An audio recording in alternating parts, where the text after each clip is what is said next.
최근 MBC가 보도한 기사 제목부터 자극적입니다. 단독 김건희 사기꾼 체코 보도 삭제 요청, 윤 대통령실이 대응 지시. 지난해 9월 윤석열 전 대통령 부부의 체코 순방 당시 현지 신문 블레스크가 파벨 대통령 부부 옆에 사기꾼이라는 제목으로 김건희 여사 관련 의혹을 다뤘다는 내용이죠. 하지만 이후 기사는 의혹에 휩싸인 영부인으로 수정되었고, 그 배경엔 주체코 한국 대사관의 항의가 있었다는 겁니다. MBC는 이를 마치 대통령실의 외국 언론 통제처럼 묘사했습니다. 하지만 상식적으로 생각해봅시다. 외신이 확실한 근거도 없이 자국 대통령이나 영부인을 사기꾼이라고 표현했다면 그건 언론의 자유 문제가 아닙니다. 국가의 품격이 걸린 문제죠. 제목과 사진에 단정적인 표현이 들어갔다면 정정이나 삭제를 요청하는 건 당연한 외교적 절차입니다. 실제로 전 세계 대부분의 정부는 이런 상황에서 적극 대응합니다. 그런데 MBC는 이걸 단독이라며 마치 거대한 정치적 개입처럼 보도했죠.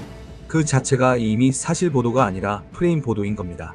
만약 어느 나라에서 자국의 대통령 옆에 선 한국의 범죄자 대통령이라고 제목이나 이미지로 표현한 외신이 있다면 이재명 대통령실은 가만히 있어야 할까요? 그때도 MBC가 지금처럼 보도했을까요? 그러니 잘못된 겁니다.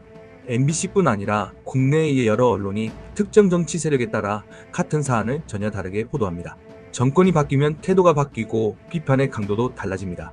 언론의 감시는 어느 권력에나 필요하지만 감시의 방향이 한쪽으로만 기울면 그건 더 이상 감시가 아니라 공격이 됩니다.